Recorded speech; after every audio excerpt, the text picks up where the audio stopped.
Desde a época da campanha, o Lula tenta uma conexão muito grande com os evangélicos. Ele quer trazer o eleitorado do Bolsonaro para o lado petista, para o lado da esquerda. E é claro que na época, lá em 2022, nós vimos que para ele ele teve muita dificuldade de trazer esse eleitorado, né? Que ele queria trazer 100%, ou pelo menos 80% do eleitorado do Bolsonaro. Porém, é muito difícil isso acontecer, porque aquele que conhece a verdade liberta, e quando liberta, a pessoa entende o que é o outro lado da moeda e que não é bom. Porém, eles não cansam de tentar fazer essa conexão, de tentar trazer esse eleitorado do Bolsonaro. No outro dia, eu vi uma matéria mostrando, se eu não me engano, foi na Globo, a jornalista falando sobre isso, sobre trazer o eleitorado do Bolsonaro para o Lula, e chegaram a dizer que muitas pessoas que votaram no Bolsonaro hoje estão favoráveis ao Lula por conta desse governo maravilhoso que ele está fazendo, etc e tal. É claro que o que a grande mídia fala não condiz com a nossa realidade. Eles falam uma coisa, mas na realidade é totalmente diferente. Só não enxerga quem não quer ou quem é muito fanático e não quer largar o osso. Para também não dizer, olha, eu errei, votei errado, enfim. E eu abri a matéria aqui na CNN Brasil, que tá assim: maioria dos evangélicos quer dialogar com o governo, diz advogado-geral da União à CNN. Esse advogado-geral da União é o mesmo cara que tentou fazer essa conexão entre Lula e os evangélicos. Eu não sei se vocês lembram, teve carta aberta que o Lula assinou falando que ia apoiar as igrejas e apoiar os evangélicos. Ele chegou a dizer, né, em campanha que esse negócio de fechar igrejas não existe, esse negócio de banheiro para todos não vai existir. E, pelo menos no caso do banheiro para todos, está muito explícito que ele não fez nada. Há pouco tempo teve aí um menino que se acha menina, que foi numa igreja evangélica, a assembleia, e tentou usar o banheiro feminino e não pôde usar porque ele estava num ambiente cristão, e ali a gente sabe muito bem quais são os dogmas. E esse menino que é menina, virou menina, ficou revoltadíssimo com a situação, falou que era preconceito, etc e tal, e não tem uma nota desse desgoverno falando contra essa situação, já que o Lula, em campanha, falou que não ia ter esse negócio de banheiro para todo mundo. E o mais interessante é que nessa matéria da CNN Brasil, o advogado-geral da União diz que, na verdade, são as lideranças evangélicas que estão querendo dialogar com o governo Lula. Eu não vou dizer aqui para vocês, tá, que não tem liderança, não tem evangélicos que querem dialogar com o governo Lula. A gente sabe muito bem que sempre tem aquelas pessoas que são totalmente à parte do que é a verdade. A gente sabe muito bem disso. Tem até um pastor, esqueci o nome dele agora, um pastor que é de esquerda, ele é deputado, eu chamo ele de pastor woke, porque ele é um pastor totalmente favorável à agenda de esquerda, ele é totalmente favorável.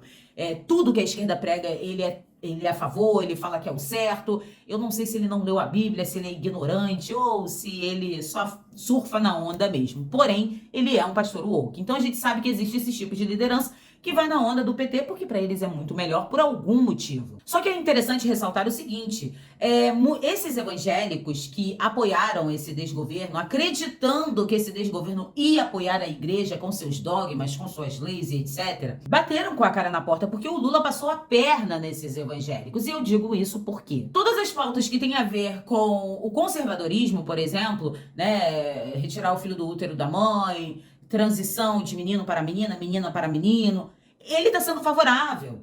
Toda pauta de esquerda que os evangélicos são contra por conta dos seus dogmas, das suas leis, das suas crenças, da sua fé, esse cara, o Lula, tá totalmente favorável. É claro que isso não me surpreende, né? Eu sabia que isso ia acontecer, era nítido, porém, esses evangélicos que acreditaram nesse desgoverno, que eles iam ser favoráveis às pautas cristãs, eles estão dando com a cara na porta. Por isso que eu acho muito interessante, até engraçado, quando o advogado-geral da União diz que existem evangélicos que querem dialogar com esse desgoverno, porque é totalmente incompatível, igual água e óleo não se misturam, né? A partir do momento que esse desgoverno não faz aquilo que prometeu, como sempre, né? Quando é pro povo, ele não faz o que promete, como abraçar a causa dos evangélicos, eu acho muito difícil ter uma grande maioria favorável a esse desgoverno, a não ser aquelas pessoas que estão na chapa desse desgoverno, igual esse pastor que é deputado, e eu chamo ele de pastor woke, né, que é totalmente favorável, porque ele tá ali ao lado, ele é abraçado por esse pessoal da esquerda,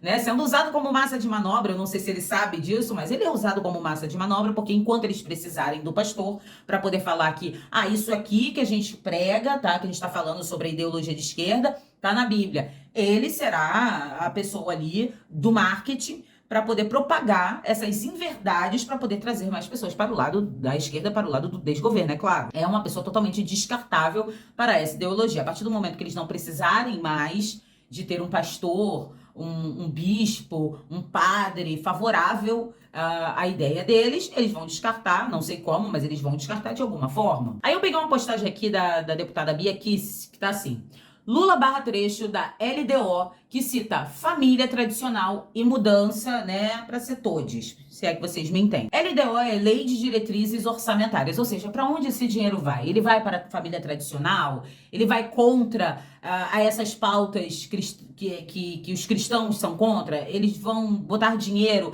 em pautas cristãs? Então, o Lula vetou, né, esse orçamento em pautas que seriam favoráveis ao cristianismo. É basicamente isso. Na própria postagem aqui da Bia Kicis, assim: absurdo sem tamanho. Lula veta trecho do LDO que impedia o governo de gastar dinheiro público, ou seja, o meu, o seu, o nosso dinheiro, com retirada de filho do útero da mãe, mudança de menino para menina, né, todes, invasão de propriedade e ataques à família. Então, todas essas pautas aqui, que o povo evangélico é contra, que no LDO tava ali escrito que não poderia colocar dinheiro nessas pautas, o Lula foi lá e vetou. Não, eu vou colocar dinheiro nessas pautas. E isso porque, é claro que vocês sabem disso, mas se algum evangélico de esquerda ver esse vídeo, isso porque ele não é evangélico, isso porque ele não é cristão, isso porque a ideologia dele é totalmente contra a ideia do cristianismo. É um fato.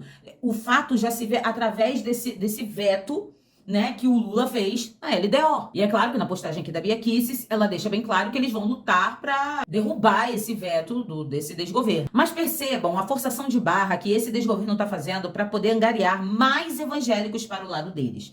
Percebam a forçação de barra que eles estão fazendo para que os evangélicos, o eleitorado do Bolsonaro, que em sua maioria são evangélicos, são cristãos, são católicos, etc., venha para o lado dele. Ele está forçando essa barra porque ele precisa de apoio. Ele precisa mais do que nunca de apoio. Como eu disse para vocês no início desse vídeo, a própria Gleisi Hoffmann disse que se ele perder a popularidade que ele não tem, se você é de esquerda e tá aqui vendo o meu vídeo e falar que ele tem, então vai lá no seu malvado favorito e peça ele para ir nas ruas, né? Assim, livre, igual o Bolsonaro faz, para ver o que vai acontecer. Ele não tem essa popularidade toda e por falta dessa popularidade, não tendo um público-alvo, né, que é forte como os cristãos, ele pode receber um impeachment, como a própria Gleisi deixou muito claro. E isso, é claro, se torna até uma notícia lá no fundinho boa, né? Não estou dizendo que ele vai receber o impeachment, não posso dizer isso aqui para vocês, eu não sei o que vai acontecer.